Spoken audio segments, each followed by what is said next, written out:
Lano, so, no, gusto ko malaman nyo no, na dito sa atin no, maraming mga bawat relihiyon no, na wala silang ibang pinag-aawayan kundi yung mga pananampalataya nila. Mayroong mga relihiyon no, na hinahawakan nila ito yung mga pananampalataya nila or mga yung mga tawag nito yung mga patotoo, ano ba yan? O mga kahit na alam naman nila no na yung sinusunod nila or yung pinipilit nila no na ipinangaral sa ibang tao at ipasunod is hindi talaga nakasulat dito sa Biblia, no. Tapos isa pa rin no, lagi silang nagdidebate patungkol sa salita ng Panginoon. Mayroong iba no na alam nila or hindi talaga nila siguro alam, kasi kung alam pa lang nila hindi sila makipagdebate patungkol sa ganito. Pero nakikipagdebate sila no, nakipaglaban sila, nakipag-away sila patungkol sa kanila mismong relihiyon. Hindi nila naintindihan ang sinasabi ng ating Panginoong Hesukristo no, na ang hindi sa atin kasama kaaway natin, or ano ba 'yon? Yun sa Tagalog no, ganun. Gusto kong malaman nyo no, na umiwas talaga kayo sa mga Diyos-Diyosan na yan. Kahit anong mga Diyos-Diyosan na yan o mga ribulto na yan. Gusto kong malaman nyo, lahat ng bagay na yan, lahat ng mga kawalang hiyaan na yan ay course talaga yan. No? Course yan, o ano ba tawag niyan sa Tagalog. Maraming mga tao na instead na ipangaral nila si Kristo, ang ipinangaral nila ay ang kanilang mga relihiyon, no. Instead na ang salita ng Panginoon ang ipinangaral nila, ang ipinangaral na nila ay yung mga kumbaga yung mga pangangaral nila no, na pilit nilang sinusunod sa mga tao, pinipilit nilang ipinasunod sa mga tao na hindi naman talaga akma or wala naman talaga sa nakasulat dito sa Biblia, no. Tapos dahil sa mga ganitong sistema, pinaglalaban nila na tama pa rin sila kahit na wala dito sa Biblia. Ang sinasabi dito ng ating Panginoon, huwag niyong dagdagan at huwag niyong babawasan ang nakasulat sa Biblia, ang salita ng Diyos, ang kautosan ng Diyos. Nakasulat din yan dito sa last verse of Revelation ni John patungkol sa mga magbabawas o sa mga magdadagdag sa mga salita ng Diyos. Diba, ibabawas sa inyo yung mga panalangin or ano man yung mga grasya or mga prutas ng buhay o ano ba yun. Maraming mga tao na gumagawa niyan. Mga tao, ito yung mga klaseng tao no, na sinasabi nila no, na sumusunod sila sa kalooban ng Diyos pero hindi namumuhay sa salita ng Diyos. Ito yung mga tao na binubulag ng sarili nilang isip, no, binubulag ng kanilang mga isipan. Maraming mga tao niyan, napilit mo silang pangaralan patungkol sa ganitong salita. Ito yung katotohanan, ito yung sinasabi sa Biblia, hindi nila tinatanggap yan. Hindi nila tinatanggap yan, hindi nakapagtataka yan kasi nakasulat yan dito sa 2 Corinto, no, dito sa 2 Corinto, na ang mga tao sa mundong ito ay binubulag ng kanilang mga isipan upang sila ay maniniwala sa mga kasinungalingan na siyang nagdadala patungo sa kamatayan, instead na susunod sila sa ating Panginoon or mamumuhay sila sa salita ng Diyos na siyang nagbuhay sa mga taong namatay na muling nabuhay dahil nga sa kanilang pananampalataya sa ating Panginoong Hesukristo.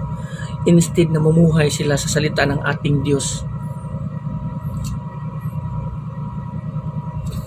binigyan nila ng halaga or pinaglalaban nila ng masyado yung mga bagay na wala namang kakwenta-kwenta na hindi nakasulat sa Biblia. Maraming mga tao ang ganyan ngayon.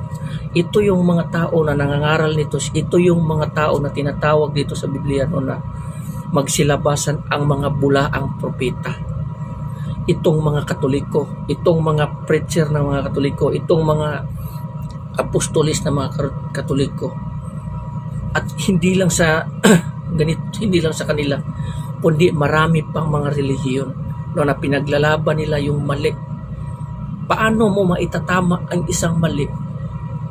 kung pinaniniwalaan mo ang mali ay para sa iyo tama, hindi nakapagtataka din yan kasi nakasulat din yan dito sa atin sa Biblia. Ang sabi ng ating Panginoong Jesucristo no, na paano kung ang liwanag para sa iyo ay kadiliman pala, paano na yung kadiliman para sa iyo?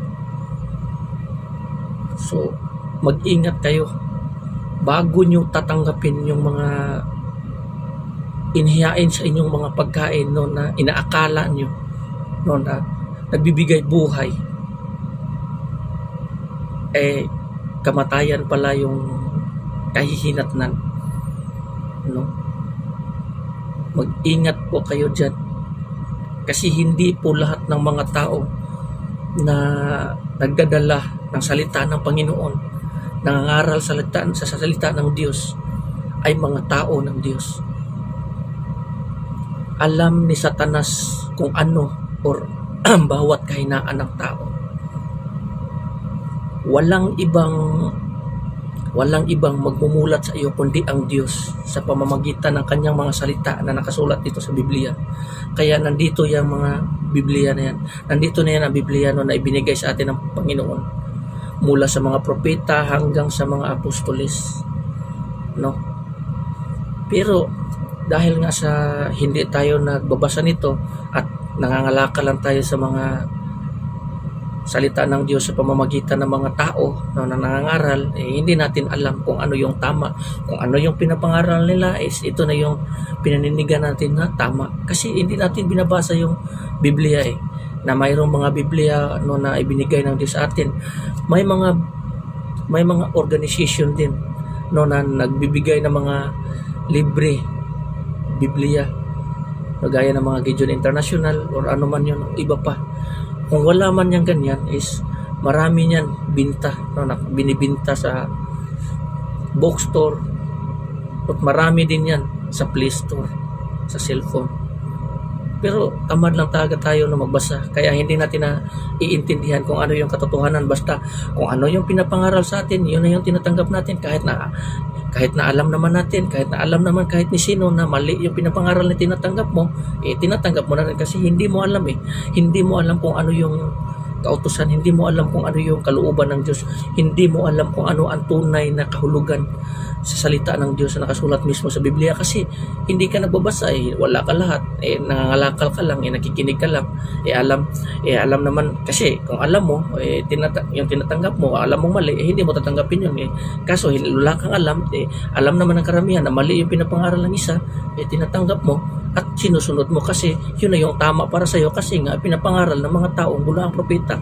Kaya kung saan siya patungo, doon ka rin patungo. Yan ang mangyayari sa buhay nito ngayon. So mag-ingat tayo kasi nandito tayo ngayon sa huling araw. No, marami ding mga tao na nagsasabi no, na dumating na ang Panginoong Jesucristo, hindi nyo alam kung ano ang katotohanan. Marami nagsasalita na sasabi no, na itong taon na ito, sa next year, ganitong taon, darating si Kristo. Hindi nyo alam kung ano ang nakasulat dito sa 2 Thessalonica. No, 2 Thessalonians or 1 Thessalonians ba yun? Yung patungkol sa mga taong devil, no, na may dala ng kapangyarihan ng Satanas. No, na maraming mga tao no, na nagsasabi ng mga ganito ganyan. Pero ang sabi na yan, Apostol Pablo, huwag niyo paniniwalaan kasi hindi pa darating yung mga ganyan o ganito ganyan. Nakasulat doon sa Thessalonica. So maraming mga tao din nag-a-adapt niyan or naniniwala niyan. Kasi nga, ganito. Sila mo yung nakaalam kasi pero hindi nila alam na kinakalakal lang din nila yung mga na natutunan nila sa Biblia at yung mga isipan nila ay tinutwist ni Satanas para ipangaral ang mali, para paniwalaan ng bawat tao yung mali. Kaya kung saan siya patungo, doon din sila patungo yung mga taong sumusunod sa mga taong nangangaral ng mali. Ganito ang mangyayari sa buhay ngayon. Kasi ang Biblia hindi kailanman yan magkakamali. Sinabi dito sa Biblia that in the last days perilous time will come. Mahirap na panahon darating. Pinakamahirap darating. At ito na ngayon kasi magsilabasan ang lahat ng mga bulaang propeta no, na pinipilit nila no, na ipangaral at itinatama yung mga mali. Iyan na ito ngayon kasi ang sabi ng ating Panginoon sa Kristo no, na darating yung panahon no, na magsilabasan ang mga bulaang propeta at ngayon na yun.